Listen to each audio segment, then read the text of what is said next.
Olá, bem-vindas e bem-vindos. Hoje a gente recebeu um material denso. Quase um manual de campo antropológico, chamado Ressonância Necrótica. É um material bem específico e ele faz uma afirmação, assim, bastante ousada. Diz que a terra de um cemitério não é só terra, é uma ferramenta programável, um ingrediente ativo. Exato. Então, a nossa missão hoje é desmontar essa ideia, vamos tentar entender como isso funciona na prática, se essa tecnologia espiritual tem regras, um manual e o mais intrigante, se a lógica por trás dela faz algum sentido. Pois é, e a base de tudo, segundo o texto, é que a terra de cemitério não é matéria inerte. De jeito nenhum. Não é só pó. Não. Ela é tratada como um capacitor metafísico. A ideia é que essa terra, por estar ali, bem no epicentro da transição entre vida e morte, ela absorve, ela guarda e transmite a energia desse processo. É uma substância bioespiritual. Uma substância bioespiritual. Então a lógica é que a Terra vira uma espécie de DNA espiritual da pessoa que está enterrada ali. É por isso que mexer nela é tão significativo. É exatamente essa a ideia. O texto explica que tudo se baseia em dois princípios clássicos da magia simpática, sabe? Certo. O primeiro é a lei do contágio. O que esteve em contato físico continua conectado energeticamente. A terra e o corpo, né? E o segundo é a lei da similaridade. A terra do cemitério, por si só, já é um símbolo, uma representação do reino dos mortos. O que na prática significa que manipular aquele solo não é só mover poeira. Não mesmo. É algo muito mais sério. Muito mais. Significa manipular a sombra espiritual do defunto, o resíduo energético que ficou para trás. O texto usa uma expressão bem forte. Qual? Ele diz que o praticante estaria, na verdade, utilizando o espírito como um mercenário espectral para executar a vontade dele. Essa ideia de que o cemitério não é só um lugar de descanso, mas um reino ativo, muda tudo. O texto chama de Calunga, né? Isso, Calunga. Como uma cidade paralela, com leis e até uma economia própria. Exatamente, essa é a virada de chave. A Calunga não é um depósito de corpos, é um ecossistema espiritual. O solo é constantemente alimentado Pela decomposição. pela decomposição orgânica e principalmente pela energia psíquica do falecido. Ele fica impregnado com as memórias, as virtudes, os vícios, os traumas da pessoa. A terra se torna, de certa forma, o corpo sublimado daquela entidade. E o material deixa claro que, embora essa ideia seja a base, a forma de interagir com essa calunga varia, drasticamente. Demais. A abordagem no Brasil não tem nada a ver com a que se encontra no sul dos Estados Unidos, por exemplo. São sistemas operacionais completamente diferentes. O texto alerta que é fundamental saber em qual jurisdição espiritual se está operando. Para não dar problema. Exato, para evitar o que ele chama de choque de egrégoras. É como tentar usar um aplicativo de iOS num celular Android. Simplesmente não funciona e pode corromper o sistema. Entendi. Vamos começar pela jurisdição brasileira, então. Como a Quimbanda enxerga a Calunga? Na Quimbanda, o cemitério é a Calunga Pequena. E é um reino com uma hierarquia muito rígida, governado por eixos e pombagiras. Ok. A terra não é de domínio público. Ela tem donos. Pertence a entidades como Omulu ou Obaluayê, que é o senhor da terra. O dono do solo sagrado. Isso. E também Exu Caveira, que é o senhor dos ossos dos processos de desencarne. Então não é só entrar, escolher um túmulo e pegar um punhado de terra. Existe toda uma burocracia. Uma burocracia espiritual complexa. O texto é enfático nisso. Retirar terra sem a devida permissão é uma... Uma profanação. Exatamente. É preciso pedir licença, pedir agô, até revista como o manto de Omulu. Pegar sem autorização é como roubar o casaco do rei da frente dele. Nossa. É um convite direto para que a doença, a paralisia, a estagnação entrem na vida do praticante. Caramba, então não é só um cemitério, é um reino com uma administração, com ministros, guardas. Eu fico imaginando o nível de conhecimento necessário para navegar nisso sem cometer um erro grave. E a hierarquia é bem definida. Na entrada, você lida com o Exu Porteira, o guardião. Lá dentro, nas catacumbas, a jurisdição é de Exu Caveira. Já nas áreas mais úmidas de decomposição, Deixa eu adivinhar. Exu do lodo. exato, Exu do lodo, cada um com sua função, cada um exigindo seu devido respeito e sua oferenda. Essa burocracia toda existe no Voodoo americano também? Ou a lógica lá é outra? É completamente diferente. O Hoodoo, ou Root Work, é descrito no material como um sistema muito mais pragmático. Mais direto? Isso, a relação é mais direta entre o praticante, o Root Worker, e o espírito do morto, que eles chamam de Haint. Não tem essa corte de divindades intermediárias. A lógica é outra. E que lógica é essa? É uma lógica comercial. O conceito central que o texto apresenta é buy out the spirit, Traduzindo. comprar o espírito. Espera um pouco. Comprar o espírito, o texto usa essa palavra comprar como numa loja? Isso soa incrivelmente capitalista para algo tão espiritual. É exatamente como uma transação. E como funciona? A terra do túmulo funciona como o contrato físico que sela o acordo. O pagamento é feito direto na cova, geralmente com moedas de prata, os dimes. Ao pagar, o praticante adquire os serviços daquele espírito para uma tarefa específica. Nossa! O cemitério é visto menos como um reino e mais como um mercado de talentos espirituais, onde você pode contratar um soldado para proteção, um assassino para um ataque, dependendo de quem está enterrado ali. Eu imagino que a maioria das pessoas, se ouvisse falar disso, pensaria: ah, terra é terra, tanto faz de onde vem. Mas o texto parece discordar radicalmente, né? Discorda de forma absoluta. Ele faz uma distinção enorme sobre a qualidade desse solo. E aqui a gente entra no que o texto chama de ressonância simpática, que é a chave de tudo. A vibração da vida da pessoa enterrada tem que estar em sintonia com o objetivo do feitiço. Faz sentido. Para um ritual de destruição, por exemplo, não se busca a terra do túmulo de uma pessoa pacífica. Busca-se volatilidade, caos, dor. A partir daí, o material apresenta uma verdadeira taxonomia necrótica. Espera, então existe um catálogo de túmulos, como se fosse um cardápio de energias. Exatamente. É um catálogo bem específico. Por exemplo, a terra do túmulo de um assassino ou de um criminoso violento. Para que serviria? Ela é uma fonte de energia para agressão ativa. O texto diz que ela retém a vibração da violência e é usada para incitar brigas, conflitos e até atrair problemas com a polícia para a vida da vítima. E a de um suicida, qual seria a utilidade, entre muitas aspas, de uma energia tão trágica? Essa é considerada uma das mais perigosas. Ela não causa agressão externa, mas interna. Psicológica? Isso cria o que o texto descreve como um vórtice de desespero e dor psíquica.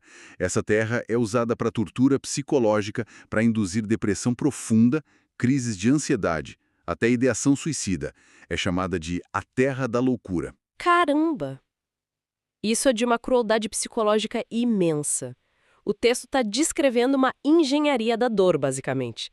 É muito mais específico e, francamente, mais assustador do que eu imaginava. É extremamente específico. Outro exemplo, o túmulo de um soldado. Essa terra é valorizada pela disciplina, pela capacidade tática. O espírito não age com raiva cega. Ele age como um soldado? Isso. Ele atua de forma estratégica para caçar o inimigo. É muito usada, segundo o documento, em rituais de hot foot, que servem para forçar alguém a ir embora, a marchar para fora da vida de alguém, rápido e definitivo. E o oposto disso? E se o objetivo não for expulsar, mas apagar a pessoa socialmente? Para isso, usa-se a terra do túmulo de um desconhecido, um indigente. A lógica é o esquecimento. O princípio é o do apagamento. Assim como aquele morto foi esquecido pela sociedade, a vítima do feitiço começa a ser ignorada. Ela se torna invisível. As pessoas esquecem de ligar, não convidam para eventos, ela perde relevância. É um ritual de anulação social. É impressionante essa complexidade. E o texto ainda cita outros usos, como a terra da cova de um médico para causar doenças, invertendo o conhecimento de cura. Exato. Invertendo o dom. Ok, uma vez escolhido o túmulo certo, a pessoa não pode simplesmente pegar a terra e sair correndo. O texto está muito claro sobre isso, né? Claríssimo. A frase é: nunca se rouba do cemitério. E por quê? Qual a consequência? A razão é muito prática. Roubar do cemitério gera uma dívida espiritual que o texto chama de côdia. Essa dívida vai ser cobrada pelo próprio espírito que foi perturbado. E a cobrança vem como? Vem na forma de obsessão, doença, miséria, ou algo pior para o feiticeiro. Então o pagamento não é só respeito, é uma cláusula de segurança. Se você não paga, o serviço se volta contra você. E os protocolos de pagamento seguem as lógicas diferentes da quimbanda e do voodoo, imagina. Exatamente. O protocolo quimbandeiro é um ritual completo, uma audiência com as autoridades. Começa na porteira, pedindo licença a Exu porteira com oferendas, moedas, cachaça, um charuto. É a primeira etapa. A primeira. Depois, o praticante deve ir ao Cruzeiro das Almas, a cruz central do cemitério, para saudar o Mulu e obter a autorização real para operar ali. E só depois ele vai até a cova escolhida. Só então. E ali começa a negociação direta com o morto. Acende-se uma vela, oferece mais cachaça, o marafô, e se explica o serviço desejado em voz baixa. E como se sabe se o acordo foi aceito? Pela vela. A forma como a vela queima, se a chama está alta e firme ou se apaga. Isso indica se o pacto foi aceito pelo espírito. A queima da vela funciona como um sim ou não do espírito, então. É um sinal de consentimento. Isso mesmo, é o sinal. Se for positivo, a terra pode ser coletada. Já o protocolo do voodoo é mais direto. É a transação comercial. Como funciona? O praticante insere 3 ou 9 moedas de prata na terra, dizendo algo como: eu pago por esta terra e pelo espírito que nela habita para que trabalhe para mim. A prata, segundo a crença, corta o vínculo do morto com o solo. E libera ele para o trabalho. Exato. Depois, derrama-se um pouco de uísque ou rum na cova. É como um trago para o morto, um gesto de boa vontade para ele cooperar. E o texto ainda adiciona outra camada de complexidade, a tal da geografia corporal do túmulo. Sim, e isso leva a especificidade a outro nível. Não basta escolher o túmulo certo, tem que escolher a parte certa do túmulo.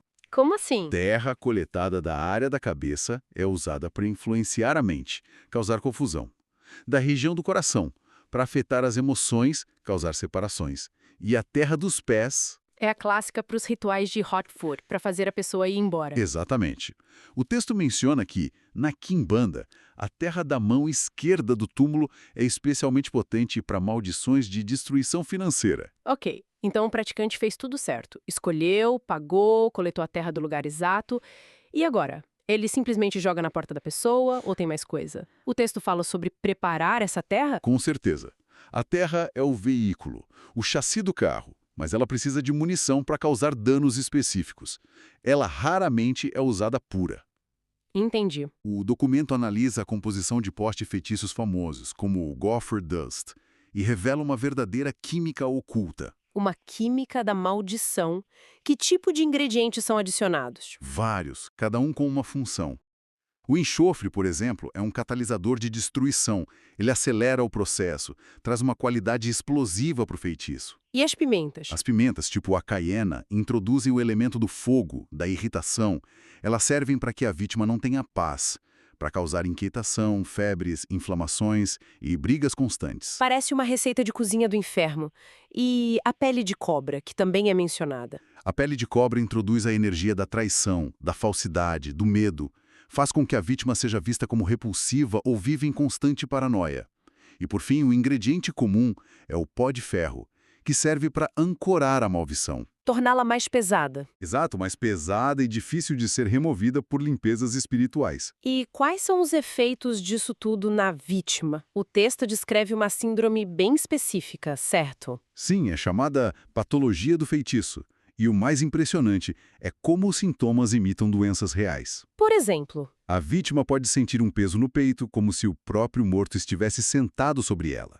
Pode sentir um frio nos ossos que nenhum agasalho resolve e uma letargia profunda, como se a força vital estivesse sendo drenada. e nos exames médicos não aparece nada? Nada. A pessoa vai ao médico, faz exames e não encontra nada, enquanto a vida dela desmorona. Porque o ataque é no campo energético, mas o resultado é físico e social.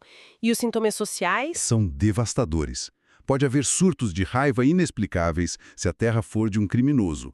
Tem o que o texto chama de efeito fantasma. O isolamento social? Isso, onde a pessoa se torna invisível. E também o walking foot, uma inquietação que faz a pessoa perambular sem rumo, incapaz de se fixar em um emprego, em casa. É um ataque sistêmico para desmontar a vida da pessoa. O texto trata a manipulação dessa terra como se fosse material radioativo. Faz todo sentido.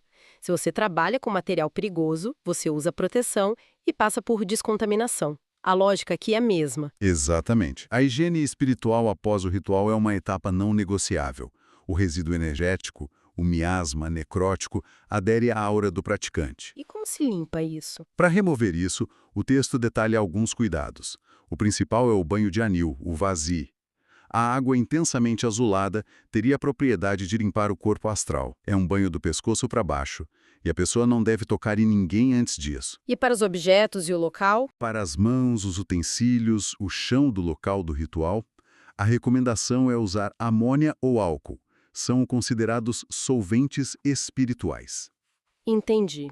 E tem mais uma técnica: manter no altar um objeto consagrado para servir de bode expiatório. Uma planta como a Comigo Ninguém Pode é um exemplo clássico. Se, dias após o ritual, a planta morrer subitamente, Entende-se que ela cumpriu a função absorvendo a carga negativa que voltaria para o praticante. exatamente isso. Impressionante! A gente partiu da teoria de que terra não é só terra, passamos por duas teologias culturais diferentes, por um catálogo de túmulos, protocolos de coleta, a química da maldição e até os procedimentos de segurança pós-ritual. É um sistema de uma complexidade e seriedade que a maioria das pessoas nem imagina. Sem dúvida. Se há uma ideia central que o texto transmite, é que essa prática está enraizada numa visão da morte não como um fim, mas como uma mudança de estado energético. Uma energia que pode ser acessada, E manipulada. mas isso exige um respeito absoluto, um conhecimento profundo das leis do cemitério, seja na quimbanda ou no voodoo. Aquele que decide alistar os mortos em suas guerras precisa estar pronto para pagar o preço e seguir as regras à risca. A fonte termina com uma frase bem marcante. A terra, afinal, é paciente. Ela espera por todos, inclusive pelo feiticeiro. Uma lembrança poderosa de que ninguém escapa do reino da Calunga. É, uma lembrança de que, no fim, todos retornam para a mesma jurisdição.